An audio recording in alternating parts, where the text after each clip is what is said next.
Ang legendary kainan ni Tatay Bonjing na pilit man daw pinababagsak pero hanggang ngayon hindi pa rin matinag-tinag.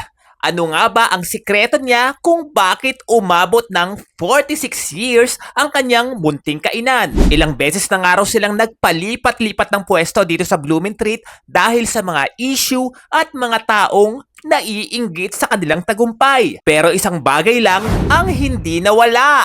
Ang mahabang pila ng mga customers na patuloy na naghahanap pa rin sa kanilang napakalambot na pata at spare ribs. Yun! Meron nga tayong naispatan na kainan dito sa M. Natividad, Corner Bulacan at Sampaguita Street na kahit nasa looban at tagong-tago ang pwesto, pero wag ka, patuloy pa rin itong dinudumog at pinupuntahan ng mga tao. Ito lang naman ang legendary pata ni Tatay Bonjing at Diana Lynn.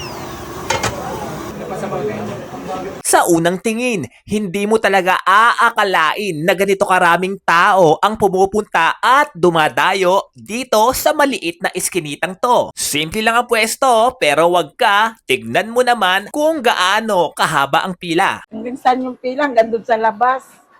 Sobrang nakita mo naman kuya, di ba? Ang daming tao. Oo. Pagbaba namin, bagsak na yung tao. Kaya pasyalan nyo po kami dito mga kaibigan, dito sa M. Natividad.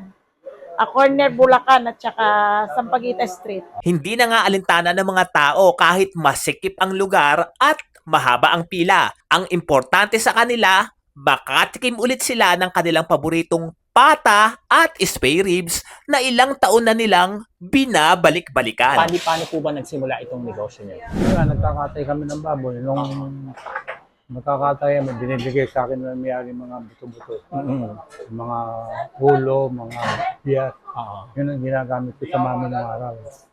Kaya doon nag-umpisa ako. Ang trabaho ko, gumagawa ko ng relo eh. Kaya humina yung mata ko. Kaya natuon ako sa pagtitinda.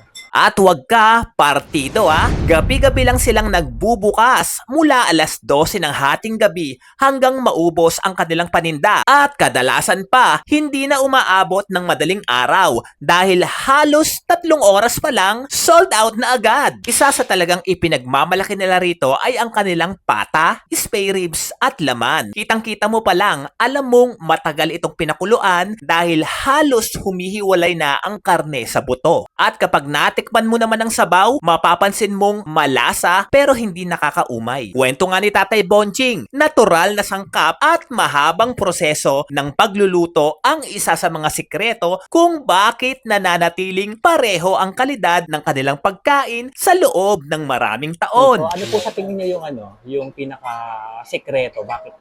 Nakita ko, dinudumog kayo eh. Ano po ba yung may secret recipe po ba kayo? Wala, minsan ko lang kasi natural eh. Walang gamot, walang ano.